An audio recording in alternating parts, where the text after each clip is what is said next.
कई लोग कहते हैं गुरुजी क्या दूध चढ़ाना जरूरी है शंकर पर? कई लोग कहते हैं गुरुजी क्या दही चढ़ाना जरूरी है शंकर पर? शहद चढ़ाना जरूरी है? घृत चढ़ाना जरूरी है? शक्कर चढ़ाना जरूरी है? शिव महापुराण की कथा कहती है 5 चीजें शंकर भगवान पर चढ़ती है। दूध अर्थात घर में लक्ष्मी की वृद्धि करता है, इसलिए चढ़ाया जाता है। दही शंकर भगवान पर इसलिए चढ़ाते हैं क्योंकि यह परिवार को जोड़ता है। जिसके परिवार में क्लेश ज्यादा होता है, जिसके परिवार में आपस में तकरार ज्यादा होता है, उसको दही जोड़ता है। शहद घर में चिड़चिड़ प्रवृत्ति को समाप्त करता है। घी रोग को समाप्त करता है।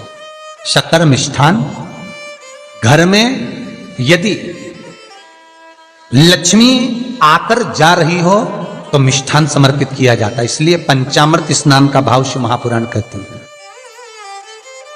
पंचामृत स्नान का भगवान इसलिए 5 चीजें शंकर को समर्पित हैं। दूध, दही, घृत, शहद, शक्कर अर्थात मिष्ठान। शक्कर से मूलतः यहां शिव महापुराण में शक्कर नहीं लिखी है, मिष्ठान। अब लोग शक्कर पीस कर अभिषेक करते हैं, परंतु मिष्ठान अर्थात गाय के दूध से निर्मित कोई मिठाई और उस मिठाई से भगवान शंकर का अभिषेक। अब लोग भले शक्कर रखने लगे शंकर जी के अभिषेक में, पर यहां शक्कर नहीं लिखा है, यहां मिष्ठान।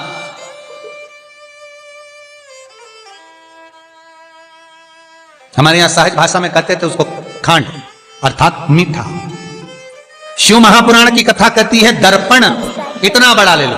बंदर वाला अगर दर्पण वाली नहीं तो इतना बड़ा दर्पण लो, हनुमान जी के मंदिर में जाकर, क्योंकि हनुमान शंकर का ही अवतार है। हनुमान जी के मंदिर में जाकर हनुमान जी के उल्टे पांव का थोड़ा सा सिंदूर, चरण का थोड़ा सा सिंदूर एक कागज में लेकर आ जाइए। और हनुमान जी के छोटे भाई, हनुमान जी 6 भाई हैं, उसमें गतिमान, हनुमान जी के छोटे भाई गतिमान का नाम लो और गतिमान का नाम लेकर उस दर्पण पर सिंदूर से त्रिशूल बना दो। सिंदूर से त्रिशूल बनाकर उस दर्पण को घर के बाहर, दर्पण का मुख बाहर की ओर, ऐसे बाहर की ओर मुख कर कर दर्पण को घर के बाहर या दरवाजे पर, बिल्डिंग पर, ऊपर जाली में, फ्रंट में कहीं पर भी उसको लगा दीजिए। महाराज केवल शंकर का स्मरण कर कर, गतिमान का नाम लेकर, हनुमान के उल्टे पांव का सिंदूर का त्रिशूल बनाकर जो दर्पण को लगा देता है, आपको 1 महीने के अंदर अंतर मालूम पड़ जाएगा कि पिछले जो महीने निकले हैं उस महीने का अंदाजा लगाना कि घर में लोग कितने बीमार पड़ते थे और इस दर्पण को लगाने के बाद बीमारी कम हुई कि नहीं हो कम तो ठंडा कर देना, क्या जा रहा है, पर करके जरूर देखना। विश्वास रखकर करोगे, भगवान शिव का अनुमोदन कर कर, भगवान शंकर पर विश्वास रखकर करोगे तो बीमारी घेर नहीं सकती। अकाल मृत्यु हो मरे जो काम करे चंडाल का, काल उसका क्या बिगाड़े जो भक्त हो महाकाल का। शंकर की आराधना करने वाला, शिव का स्मरण करने वाला, शिव का निवेदन करने वाला, शिव अर्चना में डूबने वाला, शिव का अनुमोदन करने वाला कभी दुखी नहीं हो सकता।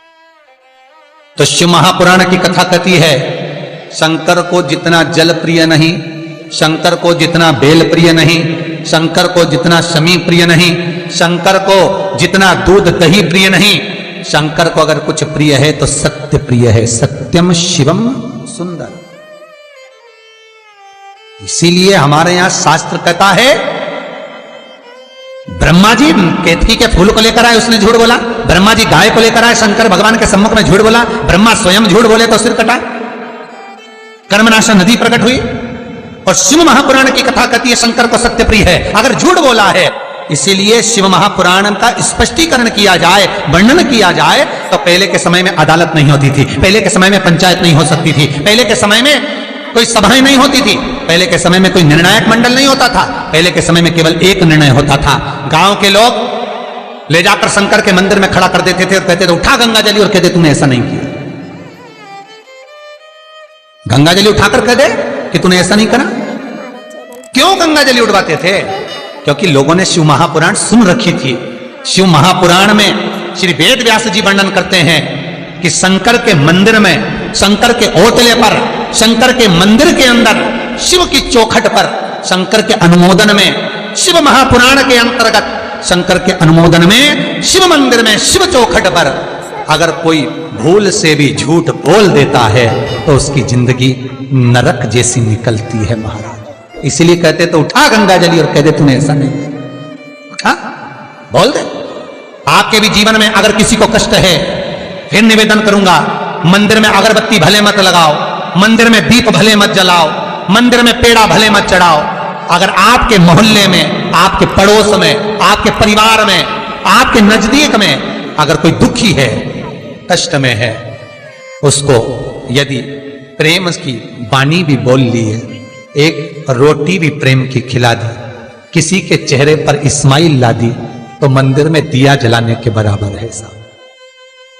मंदिर में दीप जलाने के लिए सब्सक्राइब करें हमारा चैनल। बेलपत्र भगवान माता पार्वती के अश्रु से है, रुद्राक्ष भगवान शंकर के अश्रु से है, शमी पत्र उमा और महेश्वर भगवान शंकर के विग्रह के सुख से जो जल प्रकट हुआ है, उस जल से शमी की उत्पत्ति है महाराज। दोनों के मिलन से, दोनों के मिलन से।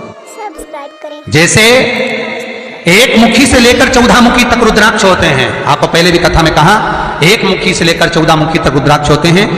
सभी रुद्राक्ष का अपना अपना एक मंत्र होता है, अपनी अपनी एक साधना होती है जिसके अनुसार रुद्राक्ष काम करता है। एक मुखी रुद्राक्ष लक्ष्मी की वृद्धि के लिए होता है। कभी मौका मिले तो एक मुखी रुद्राक्ष का दर्शन करना। पर एक मुखी रुद्राक्ष जितना छोटे से छोटा होता है, जितना छोटे से छोटा होता है, उतना सुख दे।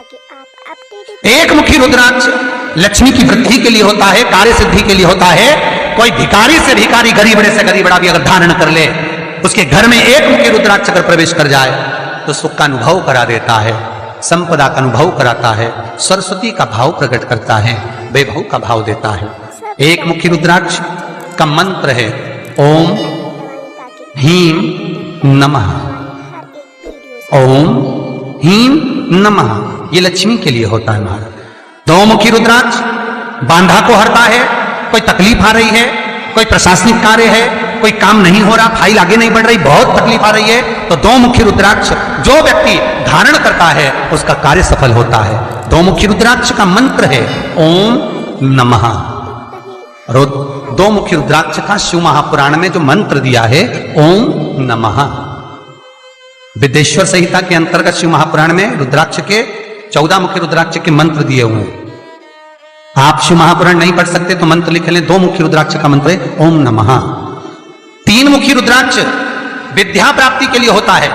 कैसा भी अनपढ़ से अनपढ़ व्यक्ति हो, जिसको विद्या में रुचि ना हो, पढ़ ही नहीं पा रहा हो, चित्त वृत्ति ही ना लग रही हो, मन ही ना लग रहा हो, परसेंट कम से कम होते जा रहे हो, तीन मुखी रुद्राक्ष उस बच्चे के गले में लाल धागे में डाल दीजिए। नहीं डाल सकते तो बच्चे के कमरे में जहां वो पढ़ता है, विद्याध्ययन करता है, उसके कमरे में लगा दीजिए। तीन मुखी रुद्राक्ष का मंत्र है ओम श्री शिवाय नमस्तुभ्यं, श्री शिवाय नमस्तुभ्यं, श्री शिवाय नमस्तुभ्यं।